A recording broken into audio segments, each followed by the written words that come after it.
राष्ट्रपति फ्रांस का जो कार्टून बनाने वाला है, पैगंबर साहब का कार्टून अभद्रता के साथ, अपमानजनक तरीका से उसके साथ फ्रांस के राष्ट्रपति खड़े हो जाते हैं।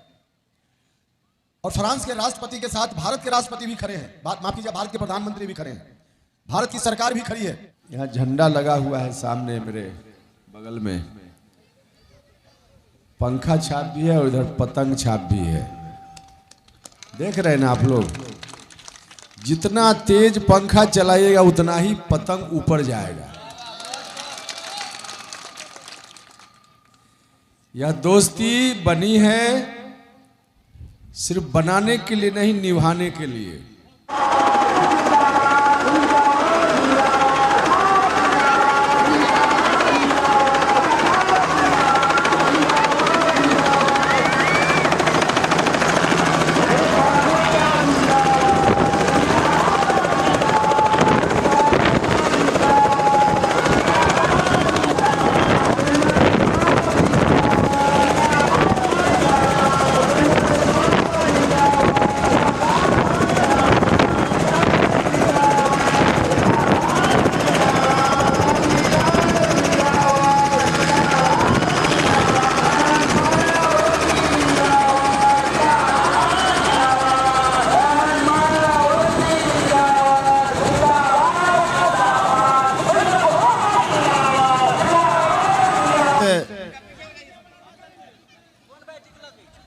अरे उम्मीदवार लोगों को रहने दीजिए, आप लोग बैठिए ना आराम से। सब लोग खड़ा होइएगा तो कैसे लोग पहचानेंगे।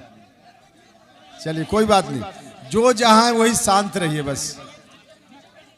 अभी कई जगह हमको सभा में जाना है इसलिए जल्दी है।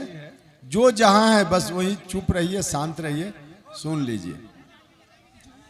यहाँ उपस्थित हमारे गठबंधन की ओर से प्रत्याशी, अब बीच में हलो करोगे यार तो कैसे बात होगी।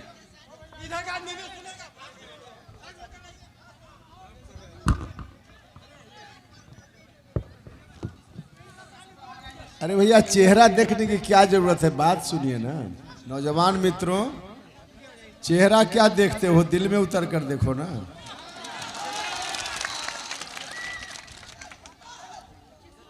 हमारे गठबंधन की ओर से प्रत्याशी श्रीमती रेखा गुप्ता जी, जो हमारी पार्टी की प्रदेश की नेत्री भी हैं, यहाँ उपस्थित हैं। परिहार विधानसभा क्षेत्र से हमारे गठबंधन की ओर से प्रत्याशी अमजद साहब अभी गए थे, वहीं से हम आ रहे हैं। यहाँ उपस्थित हैं AIM के जिलाध्यक्ष हामिद रजा साहब, मुकेश पासवान जी जो संचालन कर रहे हैं, राजा शाह जी, बद्री प्रसाद जी, विभास झा जी, मोहम्मद चांद बाबू, अशोक कुशवाहा जी, बहुजन समाज पार्टी के नेता फुदन पासवान जी, मोहम्मद तमन्ने जी, राम बाबू राम जी, मोहम्मद गुड्डू जी। आप सब लोग अलग अलग पार्टी के जो नेता यहाँ उपस्थित हैं, सम्मानित नेतागण, और जहाँ तक मेरी आवाज़ पहुँच रही है, माताएं बहनों, भाइयों, मित्रों और मीडिया के बंधुओं। मित्रों, यहाँ झंडा लगा हुआ है सामने मेरे बगल में, पंखा छाप भी है और इधर पतंग छाप भी है। देख रहे हैं ना आप लोग, जितना तेज पंखा चलाइएगा उतना ही पतंग ऊपर जाएगा।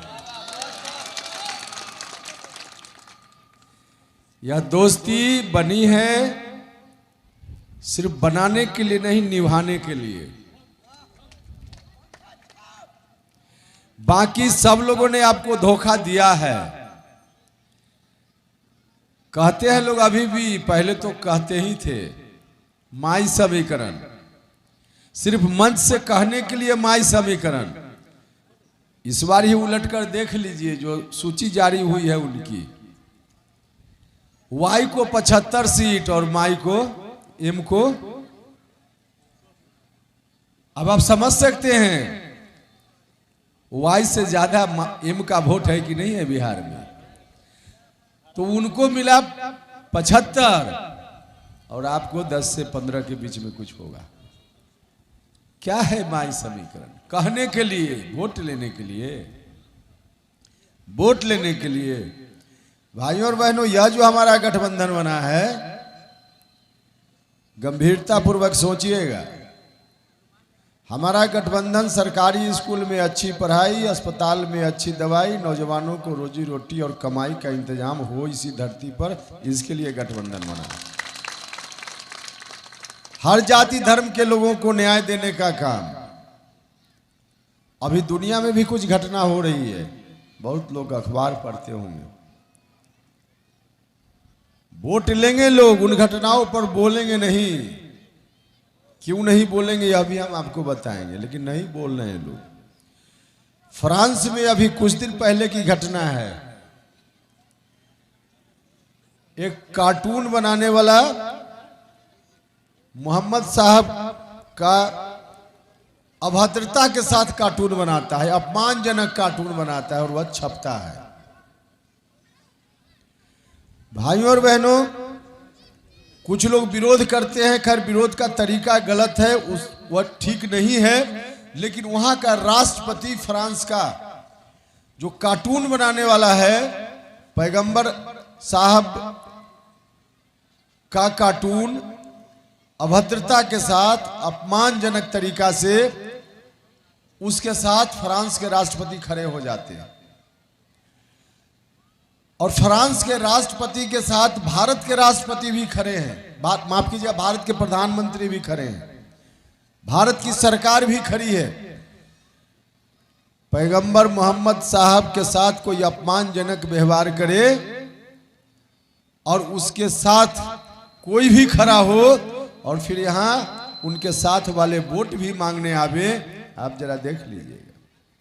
और ऐसी परिस्थिति में गरज कर उस घटना के खिलाफ अगर कोई बोल रहा है अभी इस बिहार की धरती पे, तो दो ही आदमी बोल रहा है, एक ओवैसी साहब और दूसरा उपेंद्र कुशवाहा बोल रहा है। राष्ट्रीय जनता दल के लोग, कांग्रेस के लोग नहीं बोल रहे हैं। दुनिया में आज इस तरह का बर्ताव चल रहा है। यूरोप में, अमेरिका में किसी भी धर्म की जो मान्यताएं हैं, उन मान्यताओं के खिलाफ कोई भी धर्म हो, हिंदू इस्लाम कोई भी धर्म, किसी धर्म की मान्यताओं के खिलाफ उसकी आस्था पर चोट पहुंचाने का काम कोई भी करे, उसका विरोध होना चाहिए। विरोध होना चाहिए कि नहीं होना चाहिए? तो फ्रांस में हो रहा है और वहां के राष्ट्रपति खड़े हैं। जो कोई भी अपमानजनक उस तरह का कार्टून बना रहा है, उसके साथ रोज अखबार में खबर छप रही है। हमारे प्रधानमंत्री खड़े हैं, तो हमारे प्रधानमंत्री तो इसलिए खड़े हैं कि मालूम है कि उनका क्या एजेंडा है। उनका एजेंडा है वो अलग बात है, लेकिन उनके एजेंडा में नीतीश कुमार जी हाँ करते हुए जो खड़े हैं, जरा इनको पहचानिएगा। नीतीश कुमार जी को पहचानिएगा। और सिर्फ नीतीश कुमार नहीं, दुनिया की घटना है, कांग्रेस पार्टी को बोलना चाहिए कि नहीं बोलना चाहिए? राष्ट्रीय जनता दल को बोलना चाहिए कि नहीं बोलना चाहिए? नहीं बोल रहे, नहीं लोग बोल रहे। पूरी मजबूती से कोई बोल रहा है तो ओवैसी साहब किशनगंज के इलाके में वहां से बोल रहे हैं, और उपेंद्र कुशवाहा अभी जहां जहां बिहार में जा रहा है वहां से बोल रहा है। सिर्फ कहने से नहीं होगा। 15 साल तो राज था उनका भी, 15 साल से इनका भी चल रहा है। 15 साल सिर्फ कहा इन लोगों ने, वोट लिया, लेकिन आपके वोट का इस्तेमाल कहां किया? आपके वोट का इस्तेमाल आपके बाल बच्चों की खातिर अगर किया होता तो बात दुरुस्त हो सकती थी, लेकिन आपके वोट का इस्तेमाल आपके लिए नहीं किया, सत्ता में हिस्सेदारी भी नहीं दिया, और ना आपके साथ न्याय का काम हुआ। भाइयों और बहनों, मैं तो कहना चाहता हूं, क्या इसी चुनाव क्षेत्र में राष्ट्रीय जनता दल यूनाइटेड, अब भैया इन्हीं दोनों को राज करने का अधिकार है कि कभी आपको भी हिस्सा चाहिए? यही लोग रहेंगे 15 साल लालू जी, 15 साल अब नीतीश कुमार, और किया कुछ नहीं, तो 5 साल उपेंद्र कुशवाहा का अधिकार नहीं बनता है? देखिए, आप ताकत दीजिएगा तो उनकी तरह हम नहीं कि हम आपकी हिफाजत करेंगे, सुरक्षा देंगे। भैया सुरक्षा देने का काम इस धरती पे कोई व्यक्ति नहीं कर सकता है, उसके लिए तो भगवान अल्लाह है, वही सुरक्षा देने का काम कर सकता है। हाँ, लेकिन आपके बाल बच्चों के लिए जो सुख सुविधा चाहिए वह काम सरकार की जवाबदेही होती है। नहीं किया इन लोगों ने। 15 साल हम आपको न्याय भी देंगे और हमारा गठबंधन आपको सत्ता में भी हिस्सेदारी देने का काम करेगा। हमने तय किया है, उन लोगों की तरह वोट नहीं, दलितों का वोट चाहिए, अति पिछड़ा भाइयों का वोट चाहिए, अल्पसंख्यक जमात के लोगों का वोट चाहिए, सबका वोट चाहिए, लेकिन हिस्सा नहीं देंगे। खुद लेंगे 75 और 10-12। हमारे गठबंधन ने तय किया है, उपेंद्र कुशवाहा ने तय किया है, आप ताकत देंगे हमारी सरकार बनेगी तो एक अकलियत समाज से, एक दलित समाज से, एक अति पिछड़ा समाज से हम डिप्टी सीएम बनाने का काम करेंगे, उप मुख्यमंत्री बनाने का काम करेंगे। और जो अगली जात के भी लोग हैं, जो गरीब लोग हैं, उनके साथ भी इन लोगों ने न्याय नहीं किया है, तो उनसे भी एक हम deputy CM, total 4 deputy CM बनाएंगे, सत्ता में हिस्सेदारी भी देने का काम करेंगे। और इन चारों डिप्टी सीएम में एक महिला होगी, महिलाओं का भी सम्मान, उनको भी हिस्सेदारी देने का काम करेंगे। और जब महिला, अभी नीतीश कुमार जी लगातार कहते हैं कि महिलाओं के लिए हमने बहुत कुछ किया है। हम तो आज भी कहते हैं, राष्ट्रीय जनता दल के लोग हों या नीतीश कुमार जी, अगर हिम्मत है तो उपेंद्र कुशवाहा की तरह बोलिए ना कि सरकार बनेगी तो हम अति पिछड़ा, दलित, महिला, अल्पसंख्यक सबको हम डिप्टी सीएम बनाएंगे, हिस्सेदारी देंगे। कोई नहीं बोलेंगे, कोई नहीं बोलेंगे, सिर्फ आपका वोट चाहिए। 15 साल 30 साल, इन 30 वर्षों में अगर इन लोगों ने चाहा होता तो आज हमारे बिहार के नौजवान मजदूर लोग जो रोजी रोटी की तलाश में दूसरे प्रदेश में जाकर बेइज्जत होते हैं, मार खाते हैं, अपमानित होते हैं, आज यह स्थिति नहीं होती बिहार की। लॉकडाउन के समय देखा ना आप लोगों ने क्या हुआ। नीतीश कुमार जी तो कहते थे लॉकडाउन के पहले या पलायन कहां हो रहा है बिहार से, अब तो कोई बाहर नहीं जा रहा है बिहार से। कहते थे कि नहीं कहते थे? कहते थे, लगातार कहते थे। लेकिन जब लॉकडाउन हुआ तो नीतीश कुमार के दावे की पोल खुल गई। सिर्फ बिहार के लोगों ने नहीं, देश और दुनिया के लोगों ने देखा किस तरह से महिलाएं पैदल चल रही थी। हजारों की संख्या में लाखों मजदूर, महिलाएं पैदल सड़क पर जब चल रही थी। महिला अपने दुधमुहा बच्चा को गोद में लेकर टेलीविजन के स्क्रीन पर देखकर हम लोगों का भी अंदर से कलेजा ही लूटता था। और जो महिला आ रही थी हजारों किलोमीटर से, जो मजदूर आ रहे थे, कौन थे? कोई नहीं, हमारे बिहार के कोई भाई, हमारे घर की कोई महिला थी। और नीतीश कुमार उस समय मुख्यमंत्री होते हुए उनको तो चाहिए था राहत का इंतजाम देना, लेकिन इस तरह से सीमा पर खड़े हो गए जैसे बंदूक लेकर हमारी सेना खड़ी रहती है किसी सीमा पर। नहीं घुसने देंगे हम उनको। भैया हमारा घर का कोई सदस्य है, संकट के समय परिवार में आना चाहता है, और मुख्यमंत्री घर के अभिभावक का यह काम कि चौकट पर खड़ा हो जाए कि हम घुसने नहीं देंगे। तो यह नीतीश कुमार जी 15 साल, इनके ऊपर भी बहुत भरोसा था कि आएंगे नीतीश जी तो बहुत कुछ करेंगे। पहले वाले के ऊपर भी भरोसा, शुरुआत में भरोसा लोगों ने जताया था, लेकिन नहीं किया। सरकारी स्कूल में कोई पढ़ाई लिखाई नहीं, उन्होंने भी बर्बाद किया, इन्होंने भी बर्बाद किया। देखिए इन 30 वर्षों में, कोई कम समय नहीं होता है 30 साल, इन 30 वर्षों में न जाने कितने लाखों करोड़ों नौजवानों का भविष्य बर्बाद हो गया होगा बिहार में। तालीम की व्यवस्था अच्छी नहीं, पढ़ाई लिखाई की व्यवस्था अच्छी नहीं, इसके कारण लाखों करोड़ों लोगों का भविष्य बर्बाद हो गया। आपके बगल के स्कूल के गांव में, जो आपके इलाके में जो स्कूल है, मदरसा है, उसमें अच्छी से अच्छी पढ़ाई होने लगे तो गांव के नौजवानों की तकदीर बदलेगी कि नहीं बदलेगी? आज नहीं पढ़ाई हो रही, 30 साल से नहीं पढ़ाई हो रही। इन 30 वर्षों में लाखों नौजवानों की जो तकदीर बदल सकती थी, उनका जीवन बन सकता था, अच्छी पढ़ाई लिखाई नहीं होने के कारण उनका जीवन बर्बाद हो गया, बर्बाद हो गया। आप सोचिए कभी ठंडा दिमाग से, इन 30 वर्षों में जिन नौजवानों का भविष्य बर्बाद हो गया होगा, दुनिया में कोई उपाय है, दुनिया की कोई ताकत है कि उनके बर्बाद जीवन को फिर से वापस करने का काम करे? कोई उपाय है? नहीं उपाय है। भाइयों और बहनों, कोई उपाय नहीं है, यह बात ठीक है, लेकिन आगे अब किसी के बाल बच्चा की तकदीर न बर्बाद हो, भविष्य न बर्बाद हो, यह तो हो सकता है। आगे के लिए इस काम को किया जा सकता है और यह उपाय आपके हाथ में। आप लोगों ने अगर चाहा तो अब सरकारी स्कूल में अच्छी पढ़ाई हो सकती है, नौजवानों की तकदीर बन सकती है, भविष्य को बर्बाद होने से रोका जा सकता है। इन लोगों ने नहीं किया, चाहते तो लोग कर सकते थे, सब कुछ हो सकता था, लेकिन नहीं किया। सरकारी अस्पताल उसी तरह से दुर्दशा का शिकार है। गरीब लोग इलाज कराने सरकारी अस्पताल में जाते हैं, पैसा वाले लोग तो प्राइवेट में चले जाते हैं। नौजवानों के साथ, मजदूरों के साथ वही रवैया। भाइयों और बहनों, मैं आपसे कहने आया हूं, अब कितना दिन समय दीजिएगा उनको? कितना दिन समय दीजिए? 15 साल दोनों को मिला अलग अलग।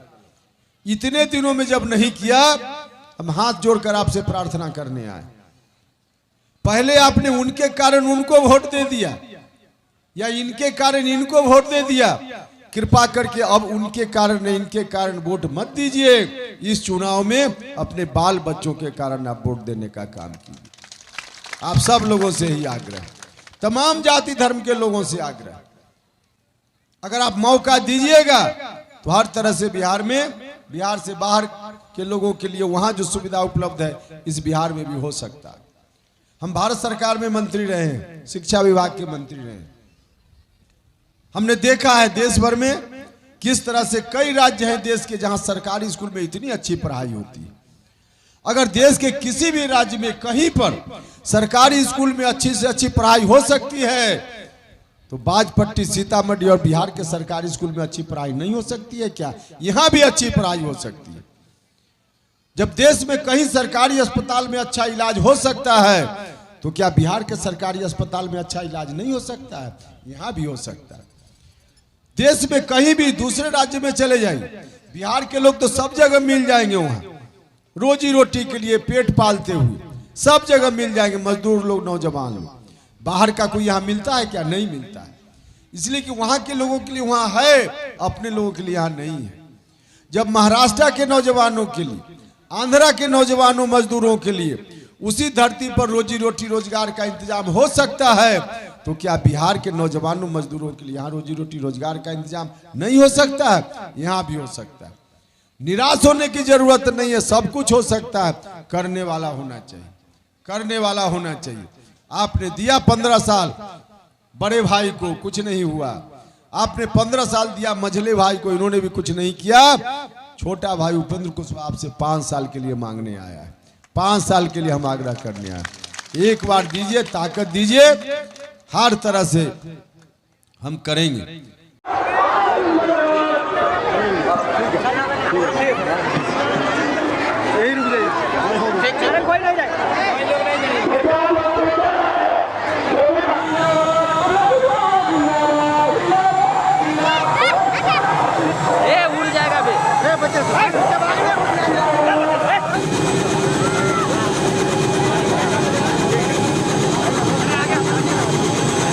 आजाद पंक्चर हो गया है, पंक्चर है, पंक्चर बुझाई।